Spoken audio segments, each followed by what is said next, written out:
Hola, hola, bienvenidos a este espacio de Conversemos sin Mente. Hoy hablaremos de cine, de una película de ciencia ficción, Blade Runner, del año 2017. Para esta ocasión tenemos un gran amigo, un gran invitado, Armando Camacho. Él es historiador de la Universidad Nacional con magíster en estudios amazónicos y es docente universitario del programa de comunicación social En Uniminuto en Ibagué. la Uniminuto Ibagué. Bienvenido, Arman, qué gusto tenerte aquí, gracias por acompañarnos. No, gracias a ti por la invitación, por tenerme en cuenta en este espacio tan interesante, ¿cierto? Que es hablar también de distintos objetos culturales, películas, libros, qué sé yo, y abordar pues también temas de psicología y lo que nosotros podemos percibir desde distintas disciplinas. Me parece que es una gran idea. Gracias. Y pues gracias por lo de gran amigo. De eso no hay duda, Arman. Bueno, entonces, ¿qué tal si empezamos dando como un medio resumen de la película, sin afectar como a las personas que de pronto no la hayan visto?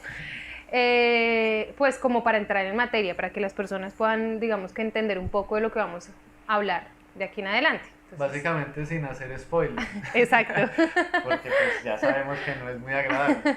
Pero bueno, lo que podría yo decir de esta película, que es mucho, es una película también de 2 horas y punta, pero no por ello mala, es que la que vamos a abordar hoy específicamente es Blade Runner 2049, que es la continuación de Blade Runner, una película de 1982. La de 1982 era protagonizada por Harrison Ford, para quienes no lo tengan muy en el espectro, ¿cierto?, de sus artistas.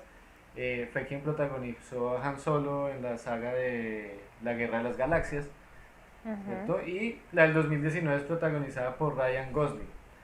Eh, a su vez, estas dos películas están basadas en un libro de un autor de ciencia ficción que me encanta, que se llama Philip K. Dick. El libro original se llama Sueñan los androides con ovejas eléctricas, y eso va diciendo un montón de lo que vamos a encontrar. Eh, es uno de mis autores favoritos de ciencia ficción. De hecho, el género me parece pues, de los que más me encantan, de los que siempre estoy siguiendo y estoy al tanto. Bueno, básicamente, ¿qué pasa? Situémonos temporalmente en la película. En esta ocasión es 2049. En 2049 la Tierra está devastada, ¿cierto? Y se tiene que someter, sobre todo los seres humanos que quedan vivos, a unas condiciones súper extremas. Hay un precedente. En 2020, curiosamente, no vayan a pensar que es más o menos por 2020, se le da a una compañía, a una corporación gigante, por hacer unas réplicas de seres humanos, pero más o menos así como la clonación, ¿cierto? Como unas réplicas orgánicas, ¿cierto?, de seres humanos especialmente vinculados para el trabajo. O sea, es decir, su función era esa y ninguna otra. Pero esos seres humanos modificados, que aquí llaman replicantes, ¿cierto?, se van a rebelar, y para eso entonces contratan a otros replicantes, que son los que se van a encargar de cazarlos, que son los Blade Runners. Eso es como el grueso también del panorama que está ahí, ¿cierto?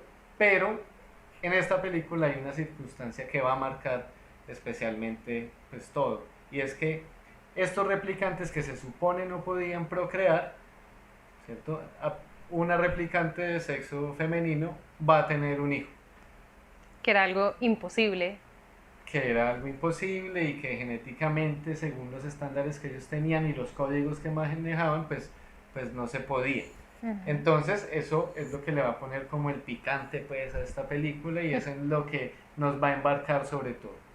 Bueno, creo que te hizo falta también algo clave en la película, en el resumen de la película, y es que a estos replicantes también les incorporaban recuerdos verdaderos de otros seres humanos, ¿sí? ¿Para qué? ¿Con qué función? Para que estos replicantes se fueran algo mínimamente parecidos a un ser humano completo, ¿no? Entonces era para que ellos pudieran desarrollar emociones, para que ellos pudieran desarrollar también personalidades propias. Si nosotros nos ponemos como a detallar en la película, cada replicante pues efectivamente tenían personalidades distintas, ¿no? Entonces este dato, por ejemplo, también marca como toda la película, ¿no? Porque de ahí también se basa.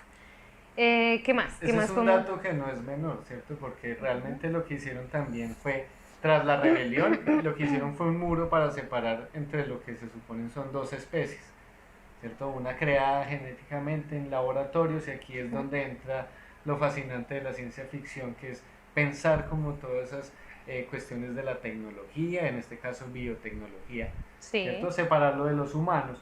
Pero los humanos obviamente, y habría que pensar aquí, yo pues como puedo lanzar una pregunta, ¿no? Sí. ¿Realmente para qué se implantaban los recuerdos? ¿Para el replicante? ¿O para que el ser humano que tenía interacción con ese replicante no se sintiera como tan afectado y tan malo, como tan vacío hablando como una máquina? Como cuando uno llama a la EPS, ¿cierto? Que termina hablando, Qué gran ejemplo.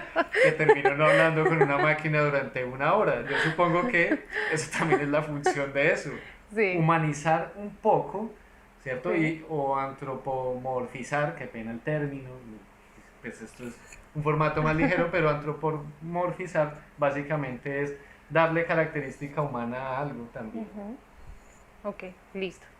Eh, Hablemos un poco de la fotografía de la película. La ¿Sí? fotografía ganó un premio Oscar además, porque eh, o sea, ¿cómo representaría uno un- una tierra devastada, por ejemplo? ¿En tonos pastel? Tal vez no. No, ¿O en tonos muy cálidos? No, sombría, ¿cierto? sombría. Porque la tierra está sometida a unos rigores, sobre todo climáticos extremos. Hay unas tormentas eléctricas en las cuales es imposible salir. De Ujú. hecho, muchos diálogos incluyen como vete rápido a la casa antes de la tormenta, como que Sí, ya es medida o desmedida tal vez. Entonces es un poco oscura. oscura, como que la Ujú. paleta de colores sin ser cinematógrafo, ¿cierto? Es como siempre esos tonos de gris o azules como muy, ¿cierto? Pero lo combinan también con el neón que puede tener la ciudad, y Ujú. es lo que le da como medio contraste. Pero da como una sensación de vacío, ¿no te parece? Como Uf, que incluso los que son seres humanos se ven vacíos, ¿no? Como un poco, casi que es difícil diferenciar incluso cuáles son las réplicas y cuáles son los humanos, sí. ¿no? Por varias razones. Y aquí quisiera abrir la primera pregunta, ¿sí? Para ti y pues para todas las personas que nos están acompañando, nuestros seguidores. Y es, por ejemplo, ¿qué tan diferente es un ser humano a una réplica? Entonces, ¿qué tan humano, por ejemplo, puede llegar a ser un replicante y qué tan artificial puede llegar a ser un humano? Aquí ¿Qué es donde piensas? nos toca empezar a descomponer también qué es ser humano o qué entendemos por ser humano, Ujú. ¿cierto? O por qué nosotros nos denominamos así de alguna manera. Eh, Puedo apelar aquí a que soy profesor, entonces voy a echar mano, pues como me falta el tablero, ¿no? Pero es bien interesante eso porque lo que podemos empezar a ver es que se le atribuye a la humanidad o al proceso de hominización, por ejemplo, el uso de herramientas. Pero Ujú. el uso de herramientas está presente en otros animales, en otros seres de la naturaleza. Por ejemplo, castores, algunos chimpancés utilizan varitas, ¿cierto? Las pulen, no solo que cogen la herramienta, sino que la pulen con un objetivo. Eso es construir una herramienta, ¿cierto? Ujú. No tan complejas, por ejemplo, como una retroexcavadora, Sí. pero lo hace. Entonces, condición una, bueno, pues puede ser y formar parte de. Lo otro es el lenguaje, ¿cierto? Pues que el lenguaje de los seres humanos no es un lenguaje simplemente que alude a, sino que puede representar, simbolizar, y es más complejo, pero en la naturaleza también pues la comunicación y pues este tipo de cosas están presentes. Lo otro es que somos seres sociales y eso pues, y sociedades complejas, pues en la naturaleza también hay sociedades muy complejas. Eso nos lleva a qué? A este último punto, y voy a tomar una escena de la película Ujú. en el cual a él se le pide que de hecho elimine a ese niño o niña que nació del replicante. En lo cual él entra también de una vez como en una contradicción también, ¿cierto? Son seres que han sido programados para cumplir una tarea que es eliminar a los que no hayan nacido, pues, o que se supone los que no nacieron de un tubo de ensayo, a los que nacieron de un tubo de ensayo, qué pena pues con nuestros seguidores. Y él se cuestiona porque dice que si es alguien que nació, tiene alma. Y esa cuestión del alma se puede vincular también aquí, aprovechando que uno estudió historia y que los 6 semestres en la San Marino pueden funcionar y que va a sentir que no perdió la plata, ¿cierto? Con lo que pasaba sobre todo con ese proceso de esclavización en África, ¿cierto? Pues todos sabemos que durante mucho tiempo la iglesia y distintos sectores políticos y económicos negaron la existencia de alma de esas personas. Es decir, al carecer de alma podían ser tratados como un objeto, es decir, como un mueble, podían ser comprados y vendidos porque pertenecían al mundo de las cosas. Yo creo que esa escena marca muy bien y puede ir como de la mano con eso. Y yo quisiera ahí, por ejemplo, a dejar otra pregunta abierta. O no, pues como para que nuestros seguidores puedan como empezar a interactuar también, la invitación es a que nos empiecen a dejar sus comentarios y vamos acá a hablar, por ejemplo, de este tema tan abierto, incluso en relación al alma, ¿no? ¿Qué es el alma realmente? ¿Sí? Si yo le pregunto a 10 personas, seguramente me van a responder como cosas diferentes, ¿no? Es como algo muy incluso propio en algunos casos. Te hablo desde la psicología, por ejemplo. Dentro de la teoría, de las teorías de la psicología, hay un momento en donde se niega a la existencia también del alma y simplemente lo ven como que el alma es la mente, ¿sí? Entonces, ¿qué es el alma? Es como esa esencia que tienen los seres humanos que nos hace diferente el uno del otro. Es decir, tu alma no es la misma mía, ¿sí? Tu esencia, por ende, no es la misma mía. Entonces, eso es lo que nos diferencia a nosotros como dos seres humanos, ¿sí? Entonces, al ser la conciencia, ¿sí? Como esa esencia que viene transformándose en mente, o sea, la conciencia, que implica matar a una persona, ¿sí? Que tiene conciencia, que tiene esa esencia que lo hace ya humano, ¿sí? Entonces, esta es como esa cuestión que se genera a este personaje. Pero creo que nos estamos yendo un poco, ¿sí? Sí, Dime. pues es que iba a decirte que, por ejemplo, es bien interesante abordar el personaje. Sí, entonces vamos a, bueno, esto para que, por favor nos comenten para ustedes qué es el alma, ¿sí? Si están de acuerdo con lo que estamos compartiendo o si tienen teorías de pronto diferentes y aquí lo vamos debatiendo. La película, como tú lo dijiste al principio, es una película extensa, ¿no? Es larga, pero bastante entretenida, pues además es ciencia ficción, entonces también como que tiene obviamente muchos temas ahí, siempre nos atrapa en todo momento. Pero al ser tan larga, pues no podemos como hablar de toda la película, ¿no? Entonces, centrémonos en el personaje principal. Hablemos de este personaje, quién era, de sus características, como de en qué se desempeñaba todo este personaje.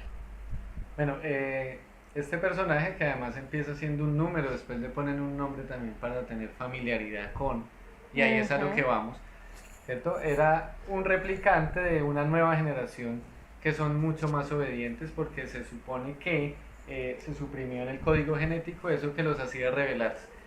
Entonces son unas máquinas frías, creo que podemos hablar en ese término. Sí. Si el ambiente también en el que se movía era frío y hostil, nuestro personaje también, además por la naturaleza de su trabajo, o sea, es alguien que tiene que ir a eliminar a otros replicantes, ¿cierto? Un modelo anterior, pero replicante al fin y al cabo. De hecho, siempre le hacían el reclamo de estás matando a tu propia especie.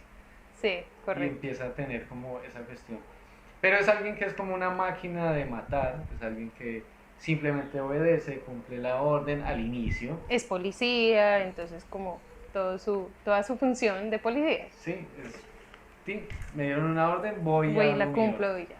Entonces, pues sí es alguien que al principio no tiene como mucho conciencia sobre todo del dolor, de eso podemos hablar también un poco más en extenso. Ujú. No tiene conciencia de sí, sabe que tiene unos recuerdos, pero él mismo reconoce que son unos implantes y que pues No es, sí, digamos, que algo que ellos no tengan, o sea, ellos saben desde un principio que al ser replicantes, pues también exacto. existe eso que les implantan los recuerdos. Él sabe que nunca fue niño y que no tuvo una crianza, entonces para Ujú. él pues es un dato menor eso, Algo como simplemente casi el que recuerdo insignificante. que me hace ser lo que soy porque yo me asumo más como una máquina que como otra cosa. Ujú.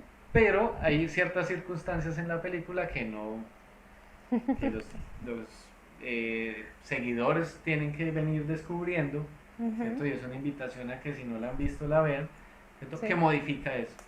Ujú. Y es que una posibilidad que se le abre a él de ser un ser muy especial y en aras de no hacer spoiler, voy a dejarlo hasta ahí. Bueno, entonces me parece bien. Me No vamos parece a que dañarle la película a quienes no sí, la han no. visto. Hablemos un poco de la descripción de este personaje. Entonces, ¿cómo se veía este policía al inicio de la película? Entonces era una persona fría, como tú lo dijiste. Ujú. Eh, Podríamos decir que un poco emocional, ¿sí? Con grandes habilidades motrices, ¿sí? Era una persona con bastante habilidad. Era instintivo, ¿sí? Incluso dentro de su, pues al inicio de la película, dentro de su primera misión, él, además de cumplir, digamos que la orden, que era ir a matar a un replicante más, él ve un árbol Mm, y ya el instinto le da como para ir a averiguar, inspeccionar, que aquí puede haber algo, como que aquí no todo me cuadra. Entonces era un hombre con bastante habilidades, poco expresivo, ¿sí? Se podría decir que incluso al principio de la película se ve casi que físicamente como si él no sintiera, ¿no? No era solo el vacío como emocional, de poder expresar como algún tipo de emoción, sino además físicamente como si no sintiera, ¿no? Entonces se ve en algunas escenas donde él recibe golpes, no cualquier golpe, incluso sangrando, y él no se ve como una persona adolorida, ¿no? Como que realmente recibió dolor en su cuerpo. Entonces, como que el manejo real o la conexión de meterse tanto en que yo soy igual, no lo sé, que soy lo es que un soy, instrumento. un instrumento que como que lo que me pase físicamente pues es algo insignificante. Entonces, al inicio de la película lo vemos así, ¿no? Después vemos otras cosas completamente diferentes. No sé si me voy ya como muy hacia allá No, o pero tienes sí. algo como que aportar ahí de pronto. A mí me parece que es muy interesante que el personaje, y volví a decir interesante, aquí corte Danilo por favor. A mí me parece importante señalar que el personaje, pues es un hombre, ¿no? Pues es un personaje masculino. Ujú. Y pues me parece que se asocia mucho también con esa programación que durante mucho tiempo se hizo y que sigue, ¿no? Eso no es algo inacabado. Ujú. Sigue siendo como una cuestión también social que los hombres no pueden llorar, que los hombres son, eh, tienen que ser más rudos, tienen que ser físicamente superiores a las mujeres porque a Sí, las mujeres se les asignó ser las que sienten. sí. Entonces como que hablando aquí también de mi experiencia personal y como hombre, o cómo se nos anuló, se nos cercenó, por ejemplo, la posibilidad de llorar o de expresar emotivamente las cosas. Ujú.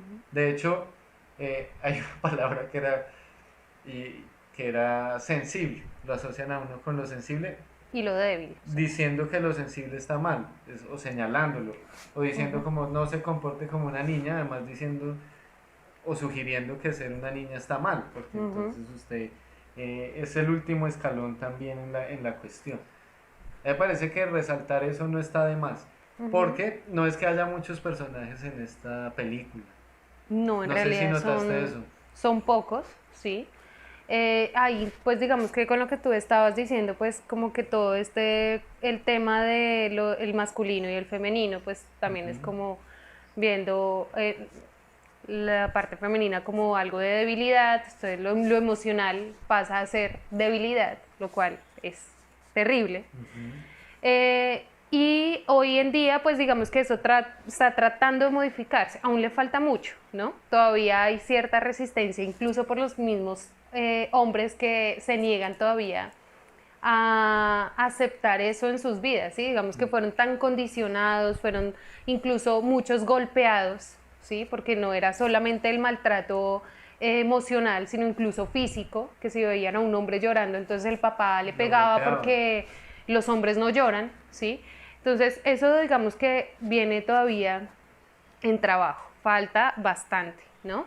Pero claro, dentro de la película incluso Hay una replicante hay una replicante que también femenina es muy y, ruda. y se ve casi como un hombre, ¿no? O sea, digamos, Sí, en apariencia. en apariencia. Pero esta mujer, por ejemplo, se le ve llorar, ¿sí? A diferencia de... A diferencia del replicante hombre. Son Entonces, cosas que uno puede ver aquí y que pues obviamente está mediado por lo que nosotros vemos y sentimos también con la película, porque las películas también tienen esa posibilidad y ese es el gran acierto de este espacio.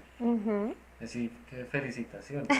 Pues que uno pueda aterrizar también temas de la psicología y pues que nos atraviesan a todos realmente, porque pues realmente el arte y la cultura también es la experiencia humana, retratada ahí. Uno se puede ver reflejado también en personajes y eso es lo interesante también de hacer este espacio. sí, correcto. Bueno, esa es la idea también, como pues invitar como que se pueda abarcar eso, la parte de la psicología, desde algo que no sé si a todo el mundo, pero sí creo que a una gran parte le gusta el cine, le gusta como de diferentes áreas de la cultura, no necesariamente tienen que ser películas, Sí, ¿sí? exacto. Pueden ser libros, las series, el teatro, ¿sí? Pero de todo uno podría hablar de, tienen como la esencia de la psicología, ¿no? Que es mucho, puedo Básicamente decir está ahí todo. expresado. Exacto. Bueno, ¿qué más podemos hablar de este personaje? Entonces hablemos de pronto un poco sobre ya cuando va avanzando la película, cómo es este nuevo personaje, cómo es este protagonista. Entonces, después de la mitad, un poco más tal vez, de la película, se empieza a ver a este replicante cambiando todo eso que él era al inicio. Entonces, seguía siendo un poco rudo, es decir, se veía todavía como una postura, todavía como muy firme en casi toda la película, pero ya se cuestiona, ¿no? Entonces él empieza como a decir, aquí está pasando algo, algo no me cuadra, ya empieza como a adquirir ese querer descubrir, ¿sí? No solo lo que a él le enseñaron y no solo a lo que él estaba programado. No solo la orden. No solo la orden, correcto.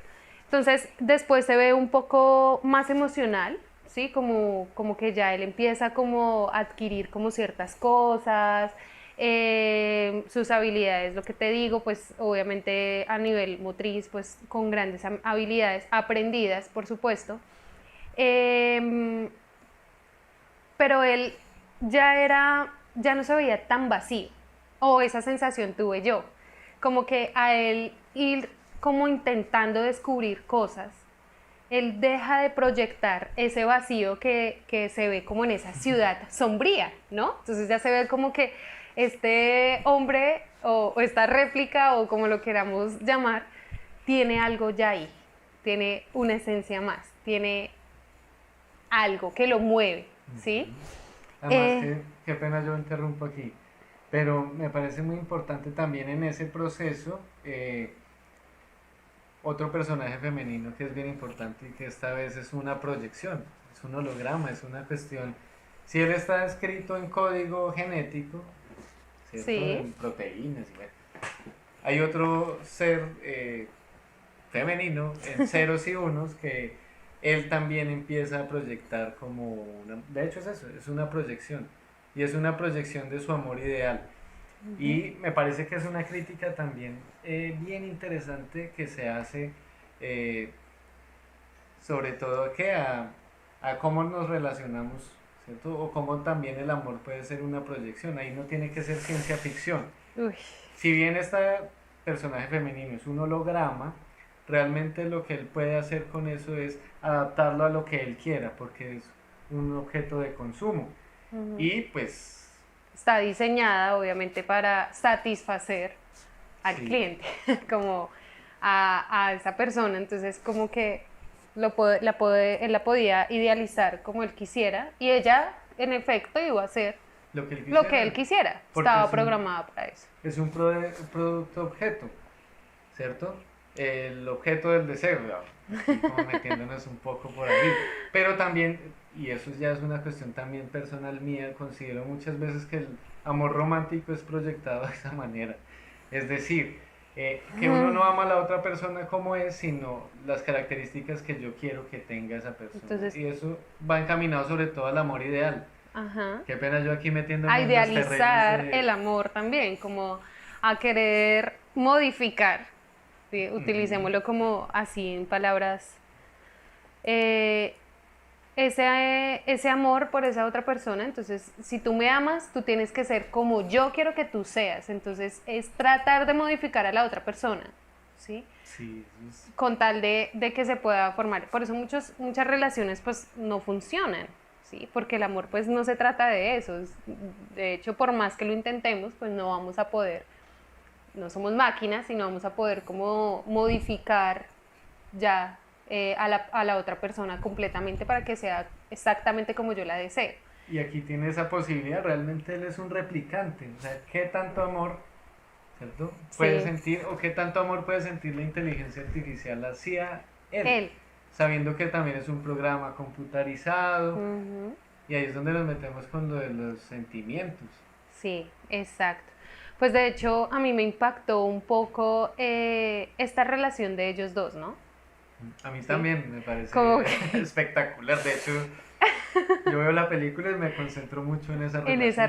relación, o sea, creo que se podría sacar infinidad de cosas Mm. que no podríamos ni incluso pues hablar aquí de todo, pero por ejemplo llegan a mostrar escenas donde uno podría casi que entender que ese holograma también puede llegar casi que a sentir amor hacia este replicante. Muchos lo podríamos interpretar de maneras diferentes, pero ahí podríamos cuestionarnos también, por ejemplo, el tema de la tecnología, ¿sí? No hemos hablado de eso y en esta película creo que todo es tecnología, ¿no? De hecho, se ve evidentemente, eh, realmente la tecnología puede construirnos positivamente o destruirnos a un nivel de que ya nosotros lo que nos diferencia, ¿sí? Para ser humanos, pues lo transgrede, ¿no? O sea, la tecnología puede llegar de verdad a afectar la humanidad, ¿sí? Como esa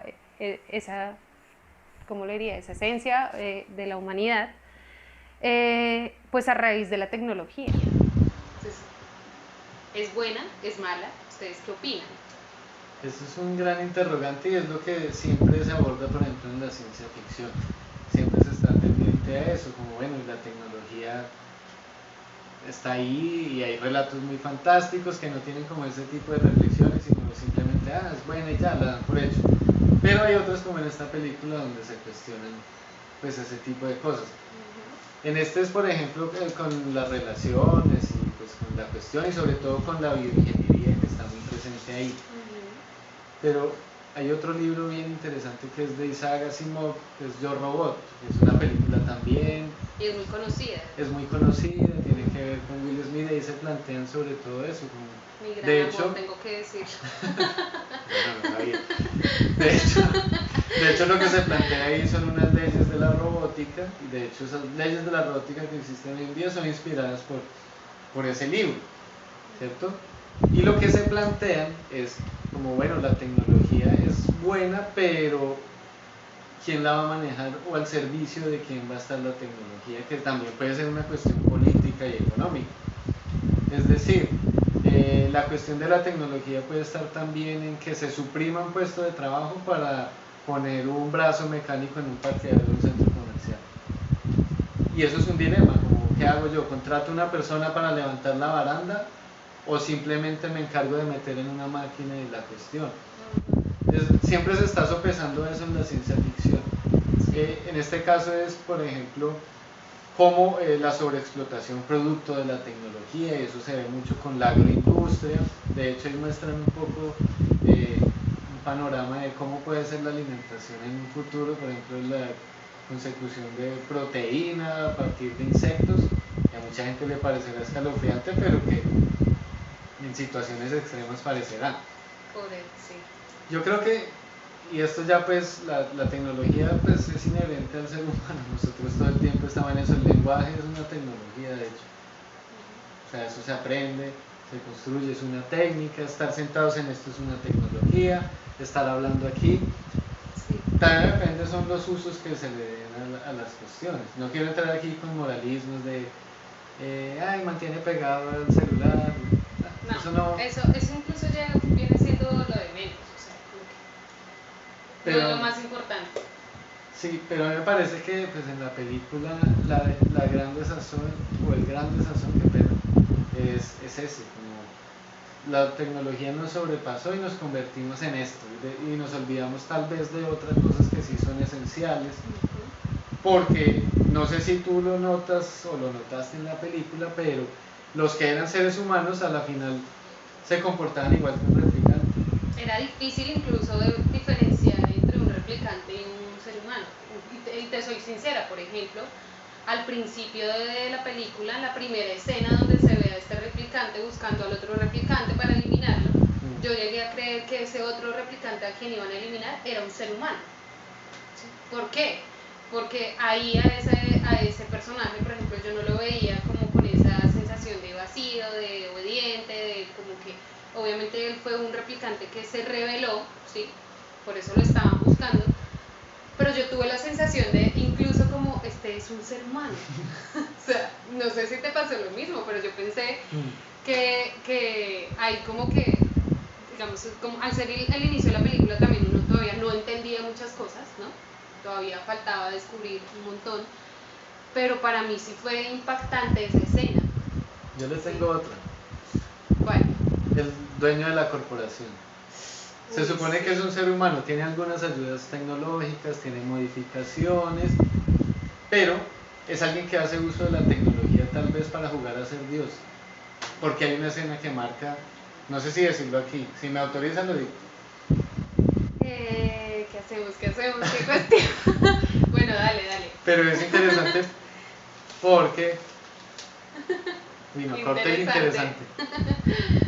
Es bien contundente esa escena porque lo que pasa es que hay una réplica y él la cree, y hay un diálogo supremamente importante y que tiene mucha fuerza y que va a marcar también como la esencia de la película y del libro, y es como él también puede disponer de esa vida cuando quiera y entendiendo que es tecnología además, Sí.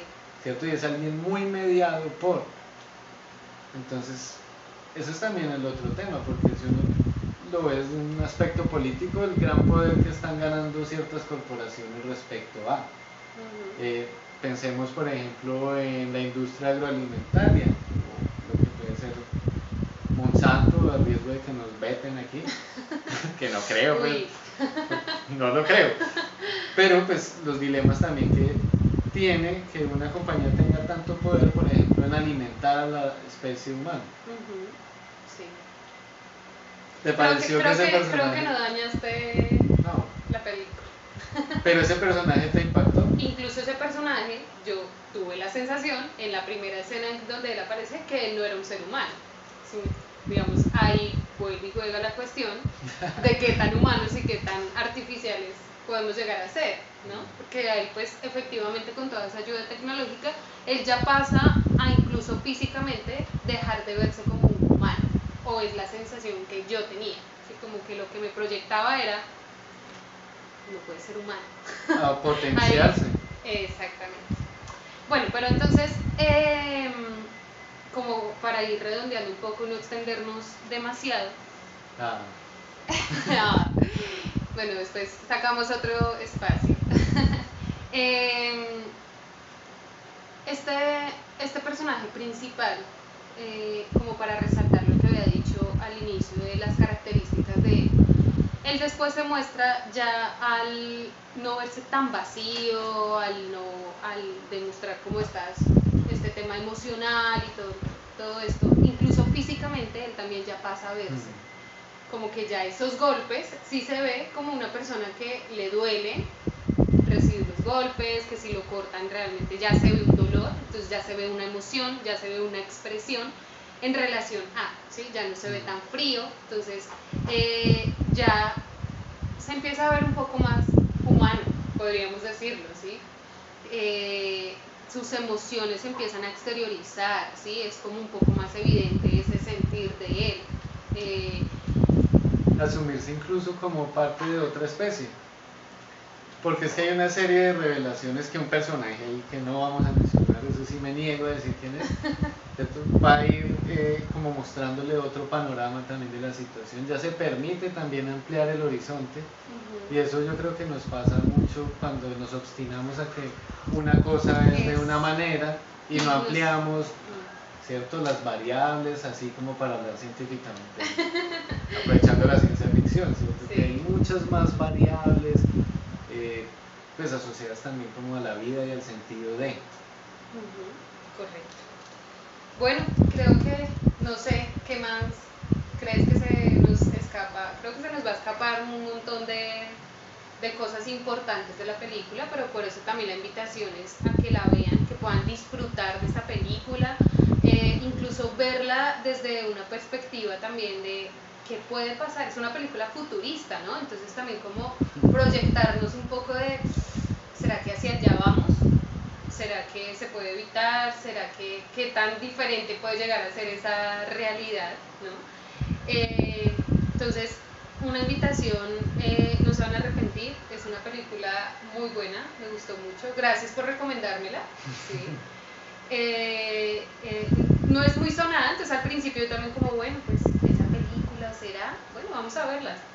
Que también a veces como que nos enfrascamos a ver películas solo de las más sonadas, lo mismo, y a veces pues hay esas películas, no sé si ocultas o poco sonadas, que pueden llegar a ser incluso más impactantes que estas tan comerciales, ¿no? Entonces, bueno, creo que se nos van a escapar muchas más cosas, pero no sé si crees que ibas a aportar algo más. Es claro que, pues además lo que hablamos fue también mediado por lo que nosotros vimos, y se nos escaparon 10.000 cosas, pero yo sí quisiera que cada quien elaborara también sus reflexiones personales y nos compartiera, porque lo importante también de estos espacios es generar cada día más diálogos, ¿cierto? Y puede ser de nuevo también por la mediados por, qué pena haber dicho tanto mediado, pero pues es que pues tiene que ver con eso, por la tecnología y la cuestión, pero pues, nos puede también unir y poner a hablar y a pensar especialmente en estos temas que son bien importantes, y a que veamos las películas también con otro sentido. De todas las películas podemos sacar algo. Sí, y que me inviten de nuevo. Pero por supuesto, claro que sí, aquí bienvenidos siempre. A todos, muchas gracias por conectarse, por seguirnos. La invitación también es a que inviten a otras personas a que sigan el programa, que estén conectados. La idea de esto, como tú lo decías, pues es también como fomentar el diálogo. Entonces, por favor, déjenos sus comentarios, sus inquietudes, y pues nada, creo que es eso. Nuevamente gracias, Arman. Y pues nos vemos entonces en otra oportunidad. Gracias a todos nuevamente por conectarse. Chao. Chao, gracias.